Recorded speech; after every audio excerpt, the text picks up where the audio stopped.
Welcome back to Kafka Internal's Crashcasts. I'm your host, Sheila, and today we're diving into the fascinating world of Kafka performance tuning. We're starting a new chapter in our Level 3 Jedi Master series, focusing on the critical aspects of optimizing Kafka for peak performance. Joining me, as always, is our Kafka guru, Victor. Hey Victor, ready to tune up some Kafka clusters? Hey Sheila. Absolutely, I'm excited to share some insights on how to make Kafka purr like a well-oiled machine. Performance tuning is where the rubber meets the road in large-scale Kafka deployments. Great. Before we jump in, let's set the stage for our listeners. This episode is part of our performance tuning chapter, and we'll be covering broker, producer, and consumer optimization. To get the most out of this episode, listeners should be familiar with basic Kafka concepts like topics, partitions, and the roles of brokers, producers, and consumers. Victor, anything else you'd add as a prerequisite? Good point, Sheila. I'd also recommend having some experience with running Kafka in a production-like environment. Understanding basic system metrics like CPU usage, memory consumption, and disk input/output will be helpful too. Excellent. Now, to kick things off, I've got a brain teaser for our listeners. Here's the quiz question. In a Kafka cluster, which component, broker, producer, or consumer, typically has the most significant impact on overall performance? Take a moment to think about it, and we'll reveal the answer at the end of the episode. Ooh, that's a tricky one, Sheila. It's not as straightforward as it might seem. Each component plays a crucial role, and their impact can vary depending on the specific use case and configuration. I'm curious to see what our listeners will think. Indeed. Now, let's start with the basics.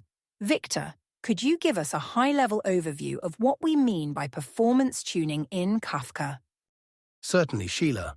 Performance tuning in Kafka is all about optimizing the system to handle large volumes of data with low latency and high throughput.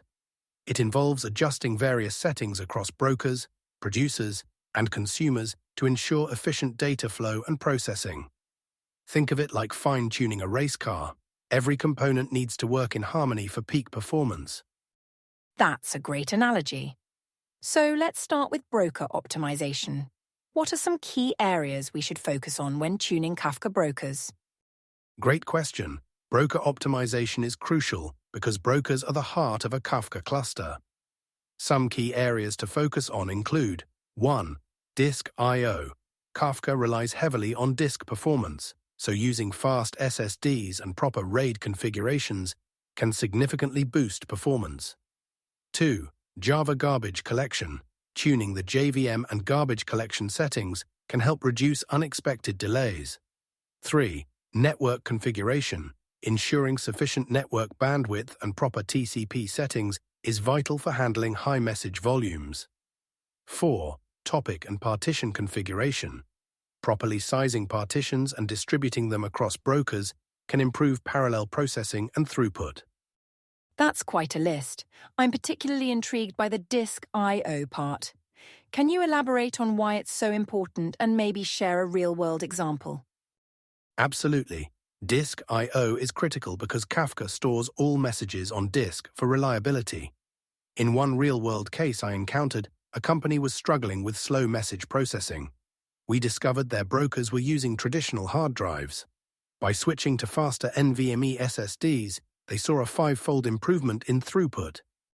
Wow, that's impressive. Now moving on to producers, what are some key optimization strategies?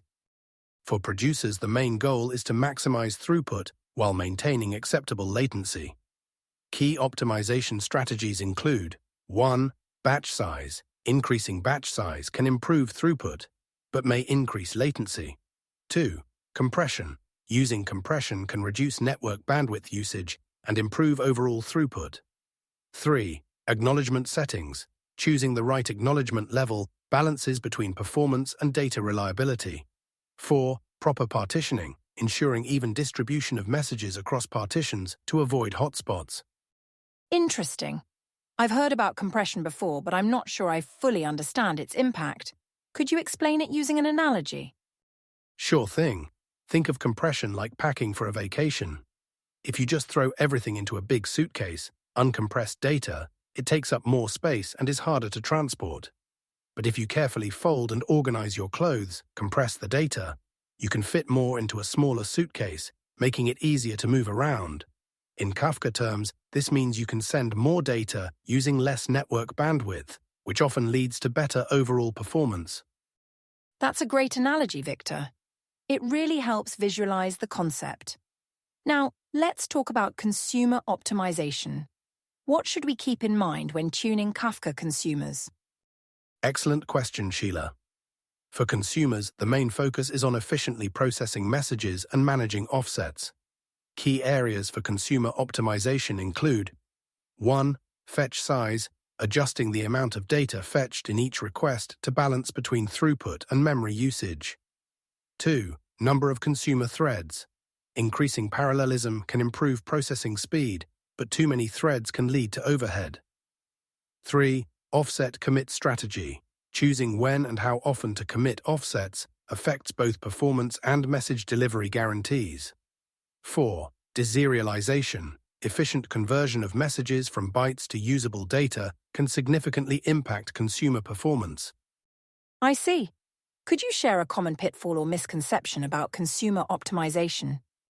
Certainly. One common misconception is that simply increasing the number of consumers in a consumer group will always improve performance. While this can help up to a point, it's not a silver bullet. If you have more consumers than partitions, some consumers will be idle. Additionally, too many consumers can lead to frequent rebalances, which can actually hurt performance. It's crucial to find the right balance based on your specific use case and topic partition count. That's really insightful, Victor. As we wrap up, could you share some overall best practices for Kafka performance tuning? Absolutely, Sheila. Here are some key best practices to keep in mind. 1. Monitor, measure, and iterate. Always baseline your performance and continuously monitor metrics to identify bottlenecks. 2. Test in a production-like environment. Performance in development can be very different from production. 3. Tune one component at a time. Changing too many things at once can make it hard to understand what's actually helping. 4. Consider the entire data pipeline. Kafka is often part of a larger system, so consider upstream and downstream impacts. 5. Keep up with Kafka updates. New versions often include performance improvements and new tuning options. Excellent advice, Victor. Now, let's reveal the answer to our quiz question. In a Kafka cluster, which component, broker, producer, or consumer, typically has the most significant impact on overall performance? Great question, Sheila. The answer is, it depends. However, in many cases, the broker configuration tends to have the most significant impact on overall performance. Brokers are the central component that both producers and consumers interact with, so their performance affects the entire system. That said, the true answer can vary based on the specific use case and workload. In some scenarios, producer or consumer optimizations might be the key to unlocking performance. Thank you, Victor, for that insightful answer and for all the knowledge you've shared today. To summarize the key points for our listeners: 1. Kafka performance tuning involves optimizing brokers, producers, and consumers. 2. Broker optimization focuses on disk I/O, JVM tuning, network configuration, and partition distribution. 3. Producer optimization involves batch size, compression, acknowledgment settings, and partitioning strategies. 4. Consumer optimization includes fetch size, thread management, offset commit strategies, and efficient deserialization. 5. Always monitor, measure, and iterate on your optimizations in a production-like environment.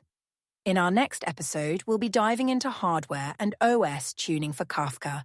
Until then, keep those Kafka clusters humming. And don't forget to subscribe to Kafka Internals Crashcasts and leave us a rating. Your feedback helps us improve and reach more Kafka enthusiasts. See you next time.